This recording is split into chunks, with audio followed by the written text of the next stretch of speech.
What? Told you I was going to do research. But look.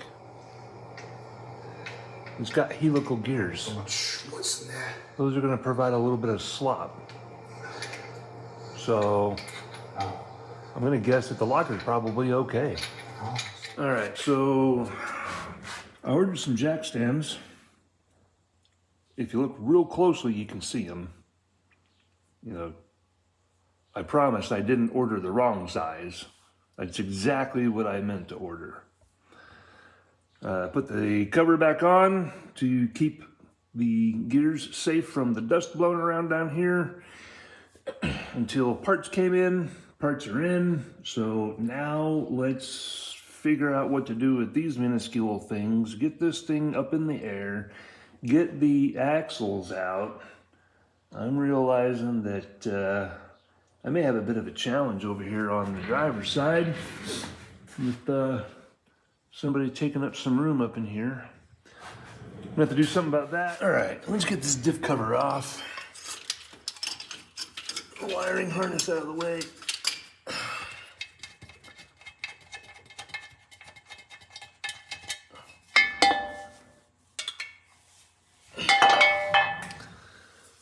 All right, the way this is supposed to work is you got your air line coming in here from the compressors back there mounted by the transfer case.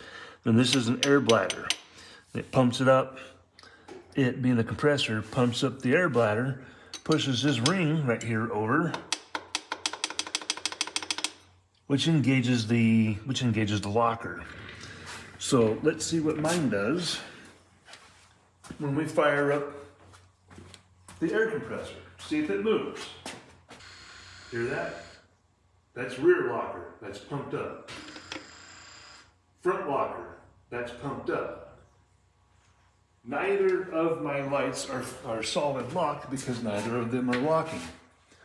What's supposed to happen is this locker actuator will actually move over as this ring engages, but you can see now there's no slot, there's no play in it. I cannot get it into engage. So when I take the carrier out, I'm going to see what's going on. Also, that's why you have to put a dowel pin right here and hold the switch in the closed position. So when the plate in here slides in with this already mounted into the axle housing, the plate will ride right here. And then when the plate slides over, it pulls the locker actuator over, completes the circuit, and tells the light, okay, we're engaged, it's cool to lock. It's cool to stay steady, I mean, because we are locked. All right, let me get these covered over here.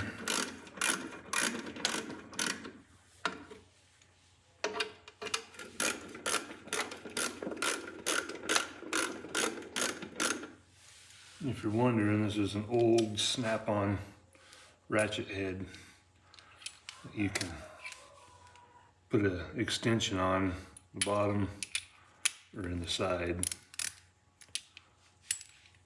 Inherited from my grandfather. All right. 3/4 fits the key, 3/4 fits there. No, it's not impact. And to really engage the pucker factor, I'm going to go ahead and go from 1/2 inch to 3/8.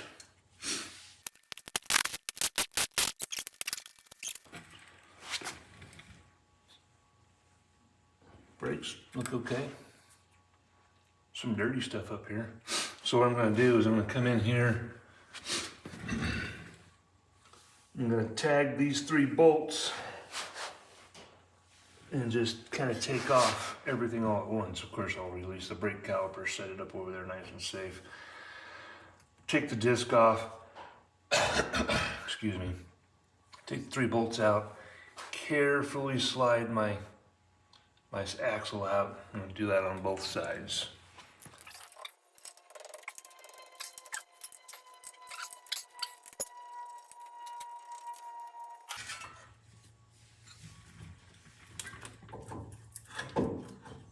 Hose tucked back there.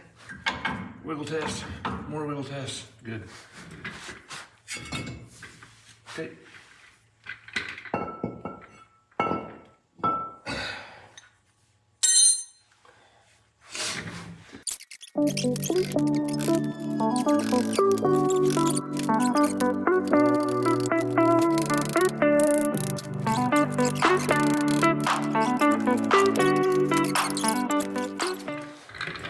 Okay, so for a rundown of tools, I've got an extension with a Allen key on here for these bolts.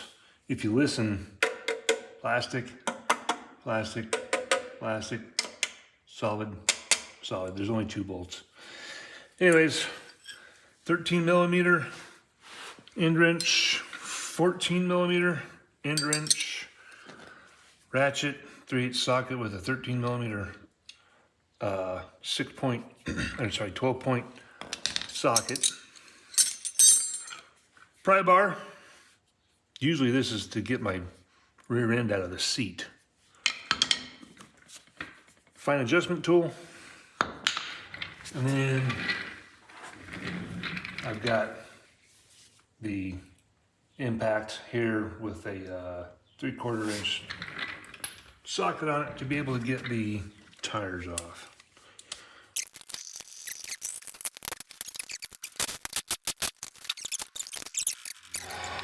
All right, part that I'm not fond of. Don't like beating on these. Or my hand.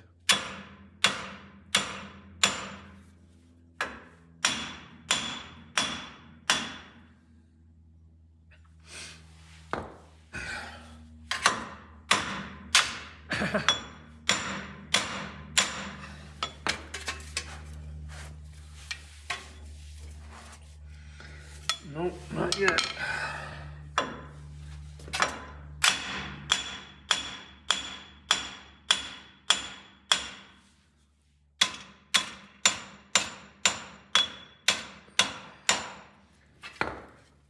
Maybe. Get up here to the top. I don't want to beat on the handle of my pry bar either very badly. Oops. Okay, there we go. Now for this one, instead of pushing backwards, I'm going to pull forwards. And do it again over here. And then over here. Felt like that was money. Yep, okay. About to pull this out. Axle and all. Now I want to baby this back here so that it comes off the seal decently. Because I really don't want to have to replace inner axle seals. Ah,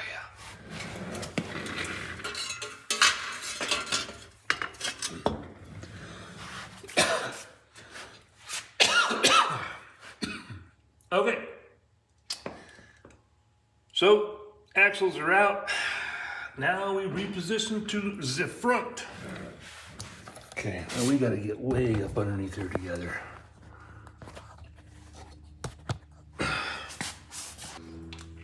Here's somebody. I'm right under the practice area for all the airplanes. People getting their pilot's license, so they'll hear the planes up there. And then of course, my rooster also has to let you know that he exists, so you'll hear him from time to time. I'm gonna guess these are about 3/4.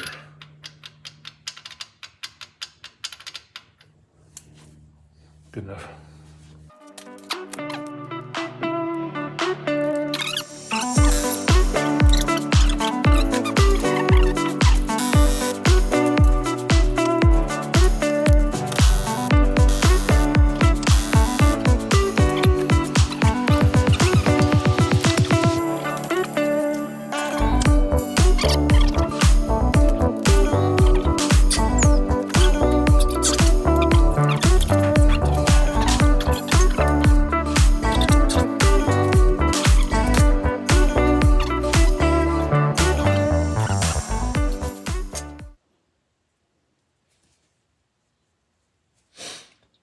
is it that you're doing stuff like this and your fingers are all nasty and oily and ick, and you get an itch right next to your eyeball?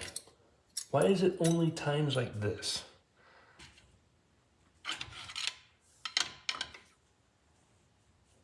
I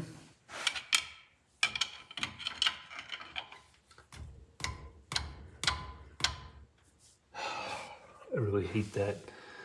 I know those jack stands and everything else, but I get so nervous pounding on things like that underneath something that's just held up by something I'm hoping is going to keep it up.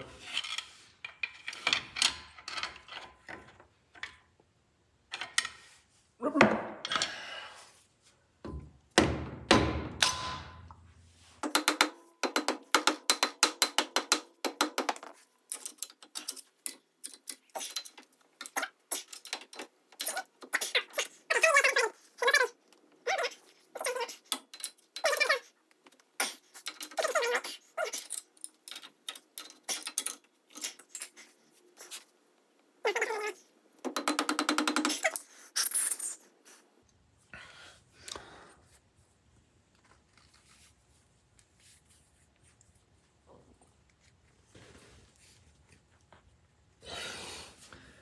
Need some tappy.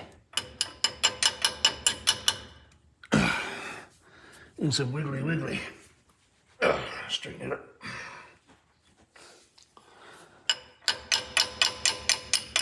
There we go. That the right size?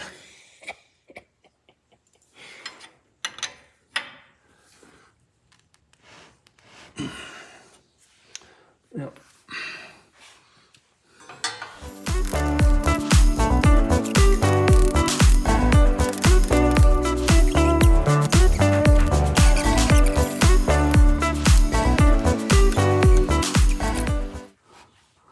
So this is the air bladder. And this is the ring we were watching earlier. Okay. So the air compressor pumps air into here, pushes this in, which pushes that in, which I feel that locking. And then if we look up here, here's the old plunger switch, which the whole reason we're doing this, and see how that comes out.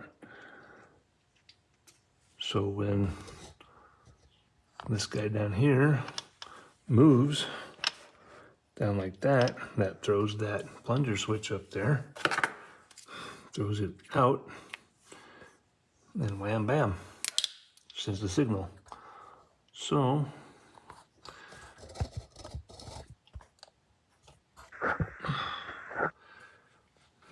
three-quarter wrench right here.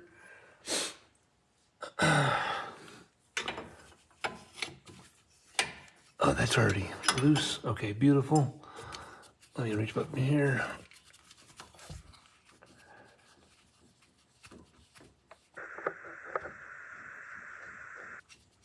See her coming backwards. There we go. She's out now. It looks, oh, sorry. It looks like,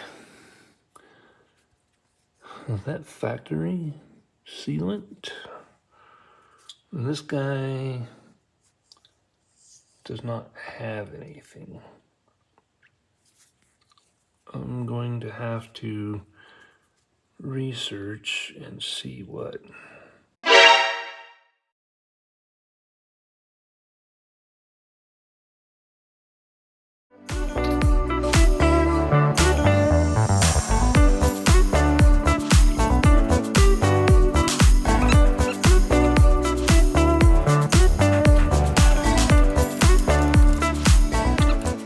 Now that little trick. Now we've got to, by we I mean me, find something that will go in there. I've already got some small wire I can wrap around. Maybe I've got a small chunk of wood I can just cut down.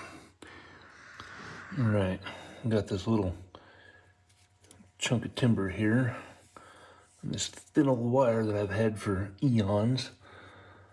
Let me just go ahead and pop this up in here. Okay, that's open. And that's back out because this wire's being a jerk.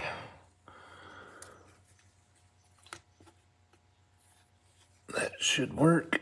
Let me tuck that wire back in there and then get that to bend down so it stays out of the way.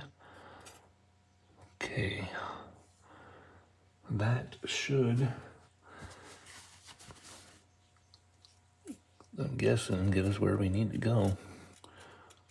Let me be extra paranoid here. There. Okay. Now getting this back up with you guys in my teeth is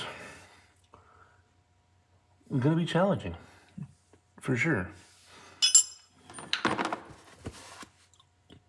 I need this guy just be up and out of the way. Oh, and we need to check the seals.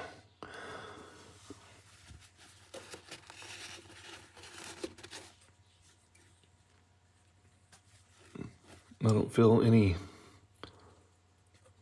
breaks in that one.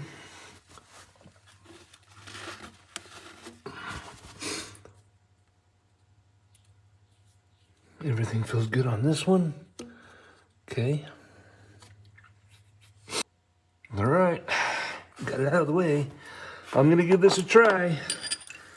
I'm banking on a fail, but if it's a fail, I'll stick it in there, in the video, I mean. Already failing. Okay, that's in there. That's in there. Have I mentioned I've never done this before? Not on a carrier like this. Ooh. Arms getting in the way of the tripod. Okay, I'm gonna come over here and do some tappy, which I don't think did anything. But this guy is way up in there. I don't like that. Let's try this again. Pull this out a bit. Get this shim to cooperate. Oh, it's hooked on that ledge back there. Okay, have it your way. Apparently this is broken.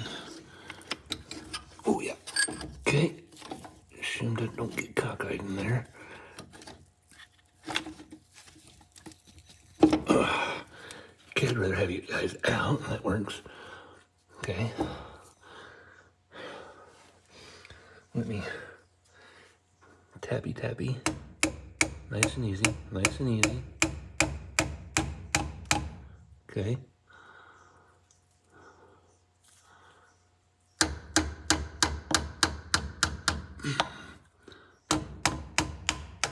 Okay.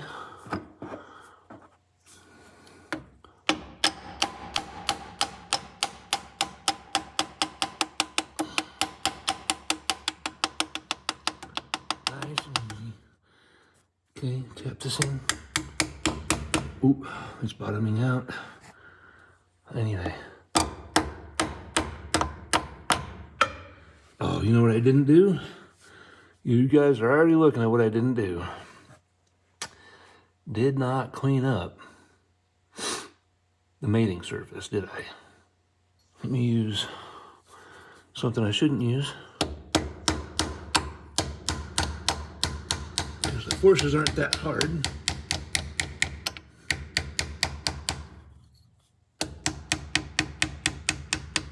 That looks good. Okay, this guy.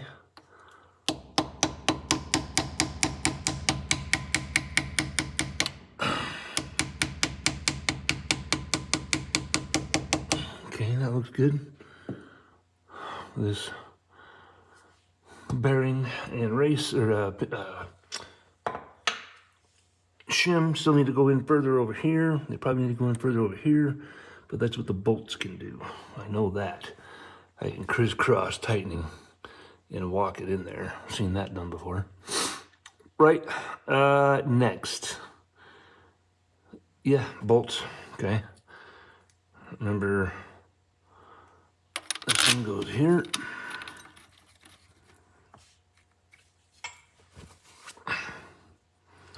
This one goes here.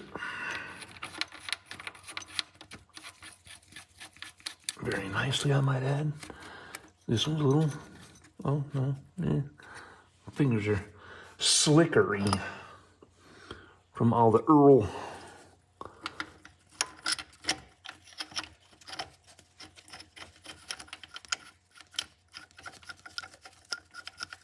Hopefully my air bladder is fine. We saw it push out earlier. Well, that doesn't mean it's okay. It could be, I'm guessing half of it can work. Doesn't make sense, but.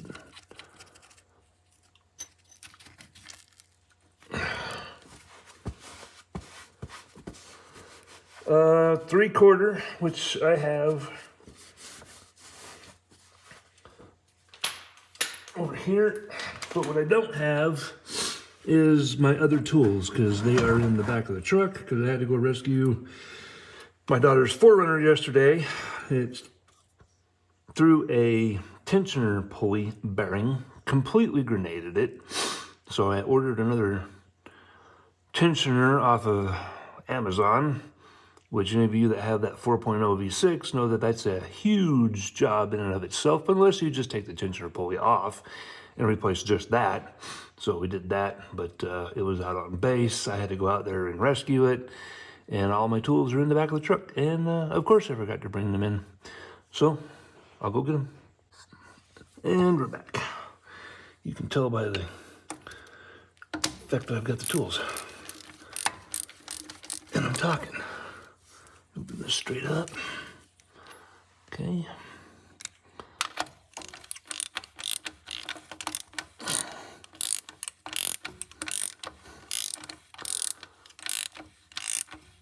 I'm getting lots of movement out of this guy up here.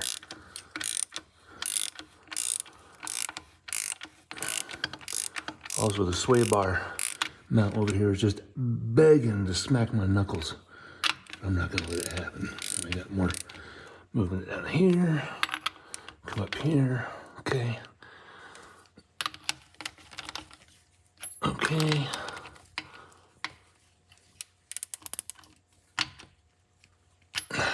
Really?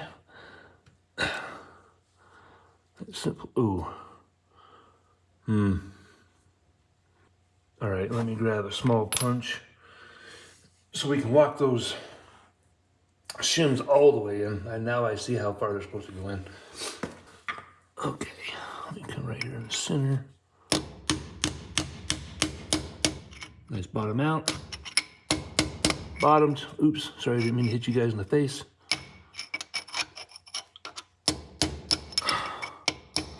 Okay, that's good. You guys are right in the way, so I feel honored. Nope, I'll pull you back out of the way, sorry.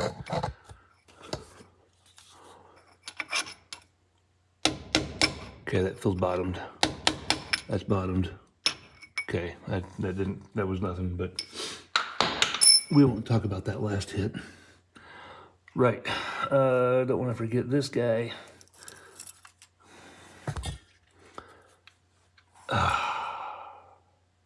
That's fine. We aren't torqued or anything. Speaking of which, I'm going to look at the torque. Which means I'm going to have to turn you guys off for a second, because I keep smacking the camera anyways.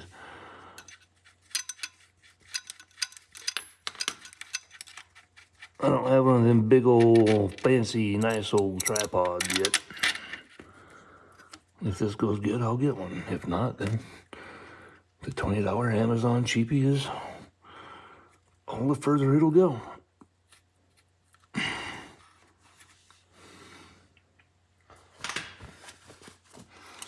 I'm not gonna buy once, cry once with something that will get very little use.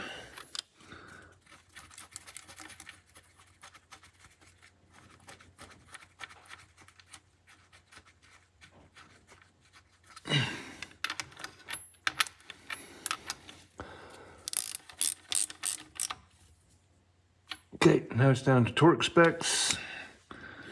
Clean up the mating surface here. Oh, wait. Look at this. Watch this. Bam. Look at that.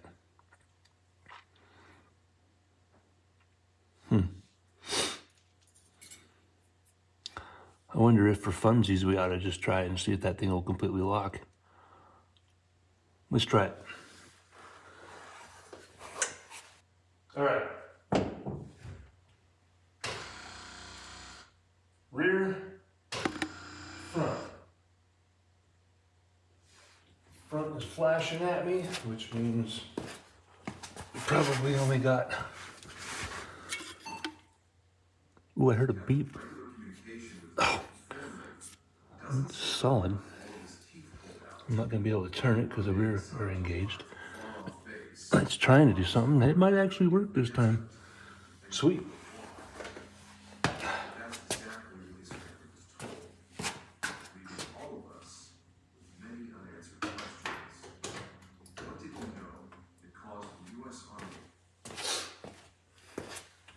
Every time that stereo turns on, it immediately connects to my phone and starts playing the last podcast I was on.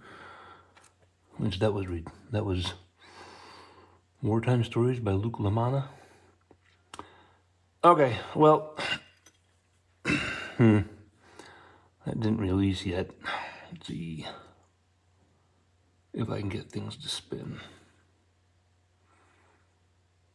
Could put the transfer case in neutral, theoretically. That should allow this front end to spin.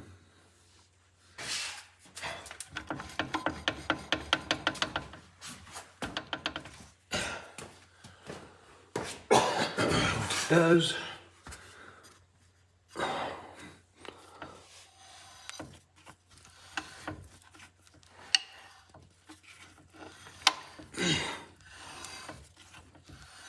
Look at how that's cockeyed. What's going on there?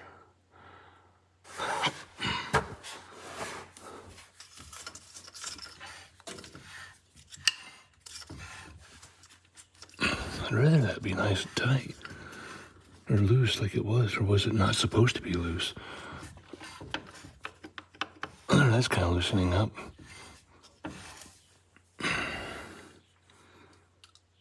Okay. Let's try this again.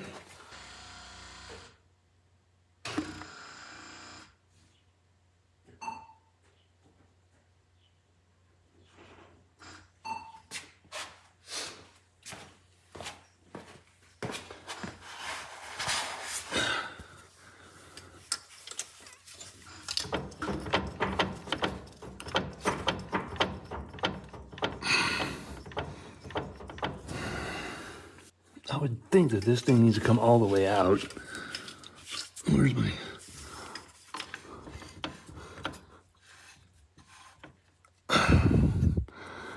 Huh, maybe that's normal. Because before we could shake this and it made a lot of noise, and I think that was a lot of where the noise was coming from.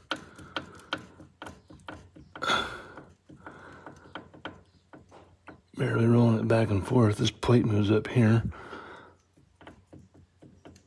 As long as my snout doesn't hit the camera, it won't wiggle.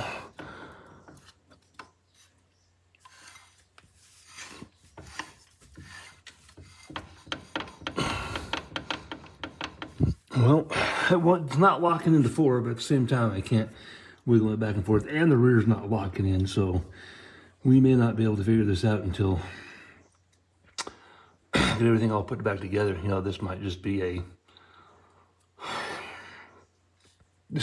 we come back to it. All right, need to pump up the air compressor and get the Scotch-Brite discs ready. Stuff a rag up in here since I forgot to do it while it was empty.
It's been a couple of days since I filmed that video. I've taken the Jeep out and I did some figure eights, and I can definitely tell that the driver wheel is locked in 2 or in 4. It's causing a binding out here on the dirt. You can turn just fine. You get up there on the pavement, no. So there's something internally inside the locker that is definitely locked and causing some binding. In the video, we saw that the air bladder was kind of doing this motion while it had air in it. That's actually a symptom of a bad air bladder. And Dodge, in its infinite wisdom, decided that they're no longer going to make that part. And trying to source that part these days, all you're going to find is used. So that's already a ticking time bomb. It's not worth it. At this point in time, I do have a source overseas that claims he used to work for ARB that's now building his own lockers. So far, I like what I see. I haven't talked to him yet. I want to. I want to see if we can maybe work something out. I don't know. We'll cross that bridge when we get there. In the meantime, what I'll probably do is I'm going to jack this back up in the air. I'm going to get that wrong plunger out. While it's out, maybe I'll try and actuate the bladder again and see if I can get it to work. If not, maybe I will dial down the air compressor over there and put some air into the bladder manually and just see what it's doing. I don't have a clamshell bearing puller yet. I may have to get one just to be able to take that air bladder off and inspect. One thing about it is the compressor on the Jeep, it pumps up and it stays pumped up. So I don't think there's an air leak. Maybe for some reason just half of it's working. I don't know, I can look into it. I don't think I'm gonna spend a whole lot of time on it because it is old. If the parts are bad, what are you gonna do? Source used parts? No thanks. Anyways, so that's pretty much the end of this video. I think what I've got going on is chain slap inside of the transfer case. That's what I hear going on right underneath me. When I was twisting the front drive shaft, you could see that the ring was moving just fine, but there was still lots of slop. I'm gonna guess it's probably that transfer case chain. So that might be the next thing I dig into. That's gonna be fun. But hey, also an excuse to buy more tools, right? Sweet. All right, well, if you made it this far, this is a little bit of a longer one. I tried to not ramble on a whole lot. I try to stay quick and to the point. I have a bad habit of rambling on. I also have a bad habit of brain going faster than mouth can speak, so I say things backwards. I say things that you go, what? And I go, what? And then in video editing, I take it out because it's dumb. So anyways, thanks for sticking around. I'm not one of those guys that's going to be asking for lots of subscriptions. You'll subscribe if you want. I do appreciate it. If you want to check out what we have of a website right now, it's moaboffroad.pro. And you can get some hoodies and some other merch there. Window stickers like what you see back there, or the little one that's on the back side of the driver's side of the Jeep. Anyways, thanks for chilling, and I'll see you next time.